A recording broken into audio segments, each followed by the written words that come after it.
자, 더불어민주당 전당대회 이제 막바지로 다다르고 있습니다. 이번 주말에 결정이 되죠. 최고위원 경쟁에도 관심이 쏠리고 있습니다. 어느 최고위원이든 당 대표든 이제 좀 압승하고 있는 상황이다 이런 평가가 나오고 있는데요. 바로 이재명 의원을 둘러싸고 나오는 얘기죠. 최고위원 후보입니다. 더불어민주당 장경태 의원 스튜디오에 모셔서 얘기를 들어보겠습니다. 의원님 안녕하십니까? 네, 안녕하세요. 장경태입니다. 네, 의원님께서는 이제 30대도 좀 끝나가고 있긴 합니다만 어떻게 본인을 청년이라고 생각하시나요? 네, 청년은 저는 나이보다는 시작하는 존재라고 생각하는데요. 네. 학업을 시작하고 취업을 시작하고 결혼을 시작하고 보육을 시작하는 존재. 네. 바로 그 시작하는 존재가 청년이지 않나라는 생각을 합니다. 네, 출발의 힘을 가진 존재 이런 의미로 들립니다. 일단 지금 당선권에 들어와 있습니다. 최고위원도 시작할 단계인 것 같은데 어떻게 보세요? 이번 아마 더불어민주당 역사상 30대 선출직 최고위원 본경선 진출은 최초라고 알고 있는데요. 네. 만약 당선이 된다면 또 그것도 최초겠죠. 네. 어찌됐건 정말 검증된 청년이 보다 더 준비된 젊음과 혁신으로 지도부에서 한 축을 형성하길 기대해 봅니다. 네. 아니 근데 지금 뭐 이재명 후보도 당대표로서 좀 압도적인 지지세를 끌고 가고 있고 최고위원에서도 고민정 의원을 제외하고는 사실 이재명 의원과 뜻을 같이 하시는 분들이 많이 올라갔습니다. 이런 당심의 배경은 뭐라고 해석하십니까? 사실 이제 8분의 이 최고위원 컷오프 이후에 많은 분들이 친명 비명이라는 생각보다는 오히려 청년 여성 지역 또 초선 재선 3선 이렇게 다양하게 이 8분이 팔색조 후보다라고 좀 말씀드리고 싶은데요.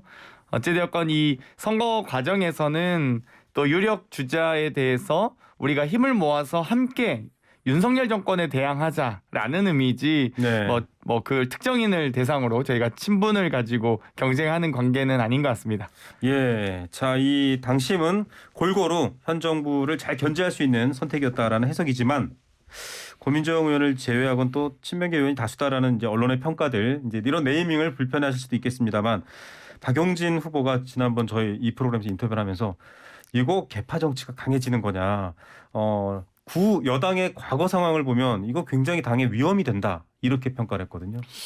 개파라고 하면 보통 인물을 중심으로 모이는 건데요. 네네. 이번 전당대회는 조금 개혁파냐 아니냐로 좀 더 분명하게 나눠지지 않나. 개파가 저는 아니라. 오히려 박용진 후보께서 너무 이 강경 혹은 개혁파 의원 최고위원 후보들이 좀 너무 이 선전하는 거 아니냐라는 우려를 하셨으면 좀 동의할 수 있으나 네. 어떤 개파라고 하기엔 어떤 개파일까요? 뭐 정청래 의원님은 어떤 개파시죠? 그러니까 뭐 다들 이제 이재명 의원과의 거리를 생각하는 것 같아요. 그러게요. 그래서 각각의 8분을 모두 다 개파라고 하려면 이 분류하고 정의 내릴 수 있어야 될 텐데 네. 과연 그 정의 내림이 가능하실지 먼저 되묻고 싶습니다. 네, 자 그런 뭐 여러 가지 구분하는 부분들에 대해서 시각도 다르다 이렇게 얘기를 하고 있습니다.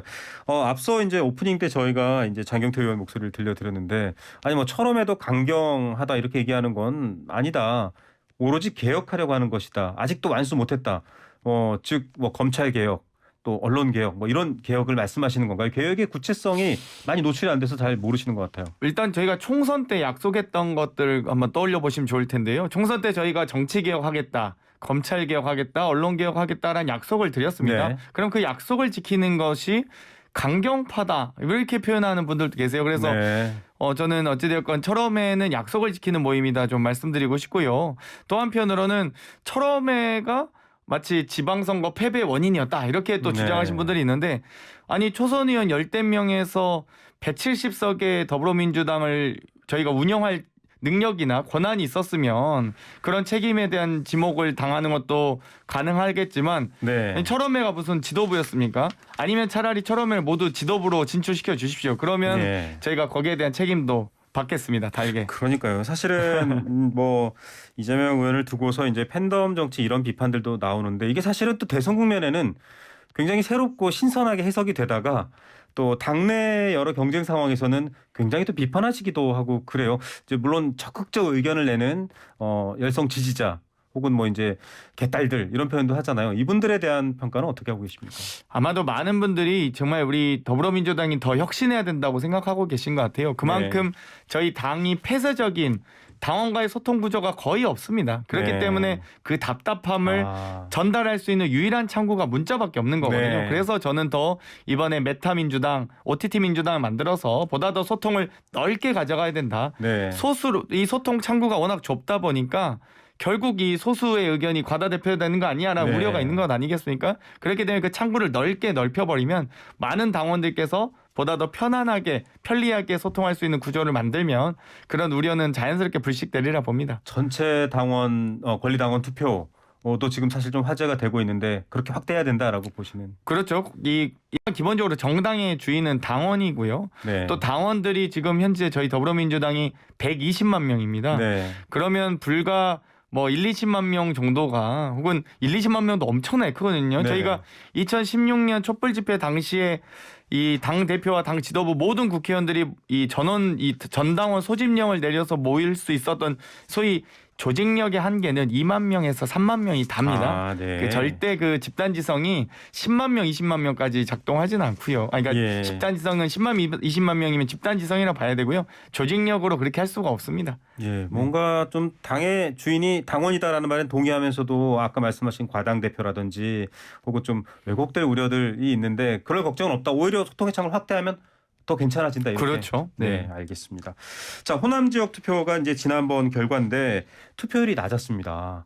30% 정도고 대구 경북보다 낮았어요. 한 20% 가까이 낮았는데 이게 또 지금 이재명 의원과 경쟁하는 입장에서는 이거 민주당에 대한 심판이다 이렇게 또 해석을 하더라고요. 저도 전남 순천 출신인데요. 네. 이제는 좀 호남인들을 그만 좀 괴롭혀 드렸으면 좋겠습니다. 무슨 의미인가요? 일단 제 친구들, 제 부모님도 다 전남에 살고 계신데 네. 3월 9일 이후로 TV도 보기 싫다고 하십니다. 네. 그런데 이분들을 지방선거의 투표장에 이끌어 또 전당대회까지 또 투표하라고 하면 네. 정말 그만 좀 괴롭히셨으면 좋겠다라고 네. 말씀드리고 싶고요.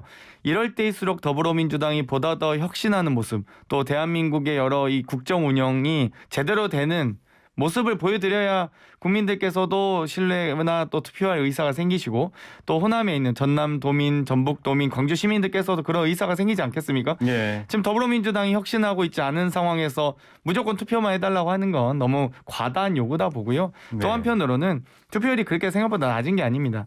2016년 당시 저희 더불어민주당의 권리당원이 20만 명일 때 29%였습니다. 네. 2018년 71만 명일 때 35%였습니다. 네. 2년 전에 가장 최대치였던 그 전당대회에서도 이 80만 명의 41%였거든요. 네. 지금 오히려 1.5배가 증가한 120만 명이기 때문에 네. 그 엄청나게 불어난 그러니까 불과 6년 전과 6배가 늘었습니다. 네네. 20만 명에서 120만 명은 늘었고요. 그걸 기준으로 봤을 때는 6년 전에 20만 명일 때 29%와 네. 120만 명일 때 20 몇 %와는 제가 보기엔 크게 낮아진 건 아니다. 그건 네. 너무 지나치게 오류라고 보고요. 제가 이미 충북도당 대회 때도 설명을 좀 드렸더니 거기에 대한 문제 제기는 없어졌던 네. 것 같습니다. 호남의 당심이 심판이라기보다는 늘 해왔던 마음이다. 그리고 좀 이제 선거 패배라든지 여러 이 경과상에 좀 심신을 돌봐야 되는 분들에 대한 호남민들 배려. 많이 지치셨습니다. 네. 제발 그만 좀 괴롭혀 호남 주십시오. 많이 지쳐있다. 예, 이런 말로 또 잘 들리네요. 자, 이재명 의원에 대해서는 뭐 당원 80조 때도 이 얘기가 계속 나왔었습니다만 이 네이밍이 참 언론에서나 정치권에서도 중요한 문제지만 뭐 사법 리스크 이렇게 표현하기도 하고 이재명 의원 직접 대한 이재명 의원에 대한 수사 이런 얘기들도 나오고 있는데 이런 것들이 좀 윤석열 정부의 탄압이나 검찰 권력의 어떤 탄압이다 이렇게 보는 쪽도 있지만 반면에 당 내부에서도 이런 걸 좀 조장하냐 이런 말도 나온다고 해요. 그러니까 저는 이 사법 리스크란 표현을 우리 당의 당원 그리고 정치인들이 쓰는 것 자체가 좀 부적절하다는 생각을 합니다. 네.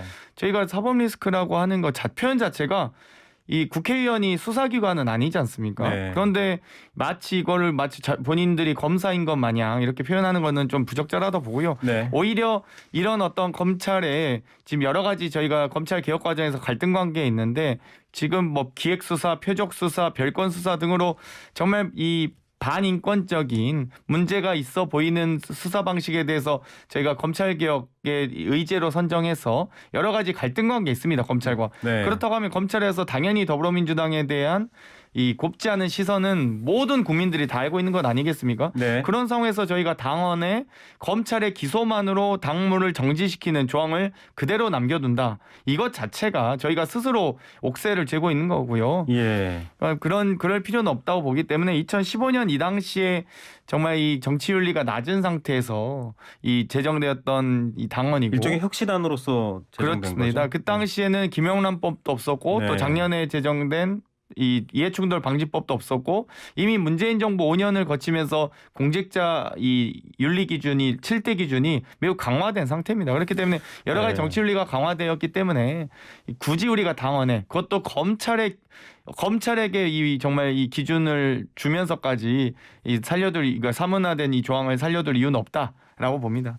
예, 그래도 뭐 이재명 의원께서도 뭐 필요하다면 수정안 받아들이겠다 이렇게 돼 있는데 또 아직은 당내에서도 그거 없애자 이렇게 또 강경하게 얘기하는 쪽도 있고. 저는 검찰의 기소라는 그 조건이. 조건 자체가 부적절하다고 봅니다. 네. 기본적으로 뭐 사실 원칙상 무죄 추정의 원칙에 3심까지 해야겠지만 네. 정당이 보다 더 강화된 정치 윤리를 보여준다는 점에서 최소한 하급심 1심 정도의 판단은 있어야 알겠습니다. 그걸 가지고 구분할 수 있지 않나 생각이 듭니다. 예, 알겠습니다. 자, 어제도 그렇고 지금 이제 국회 정부 질문들이 많이 벌어지는데 한동훈 장관과 최강욱 의원의 발언이 계속 화제가 되고 있습니다. 어떻게 보셨어요?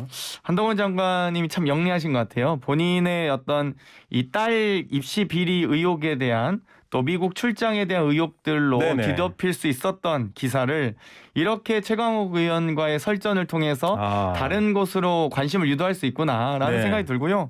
미국 출장 내역을 좀 자세하게 공개하셨으면 좋겠습니다. 네.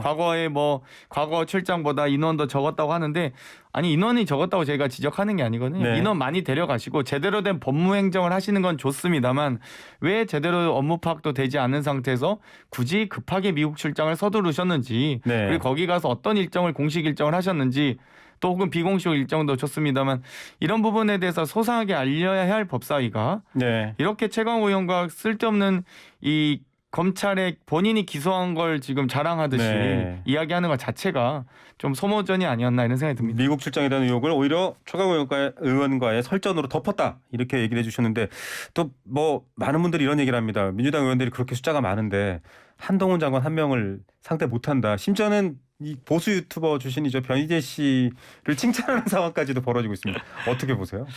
뭐 일단 뭐 저희가 더 이 진중하게 또 이 날카롭게 준비를 해서 한동훈 네. 장관에 대한 얘기를 해야 될 것 같고요. 한동훈 장관도 어제 법사위 과정에서 두 가지 사건들을 언급하면서 본인이 뭐 대검 반부패 부장으로서 기소에 직접 관여했고 또 채널A 관련 부분도 이 여러 가지 본인이 어찌됐건 이 관련이 있고 또 검찰에서 기소했다. 두 사건 다 검찰에 의해서 기소하고 진행 중인 사건 아니겠습니까? 네. 그렇다고 한다면 본인도 이 검찰 출신의 또 본인 사건에 직접 관여했던 부분으로서 네. 이 뭐 여러 가지 이해관계가 있는 것이 아닌가 본인 스스로 좀 이 자기소개의 시간이었나 이런 생각이 들 정도였습니다. 예, 자 끝으로 짧게 최고위원 장경태를 뽑아야 되는 이유 짧게 한 15초 정도. 저는 젊음과 혁신을 더불어민주당에 전진 배치해야 된다고 생각합니다. 네. 전 혁신위원장으로서 여러 가지 정치 교체, 특권 내려놓기, 기득권 타파에 대한 제안을 드리기도 했는데요. 이번에 30대 최초 네. 선출직 최고위원의 탄생으로 민주당의 대의변을 만들도록 하겠습니다. 예, 알겠습니다. 내가 혁신이다 이렇게 들리네요. 오늘 말씀 감사드립니다. 감사합니다. 장경태 의원이었습니다.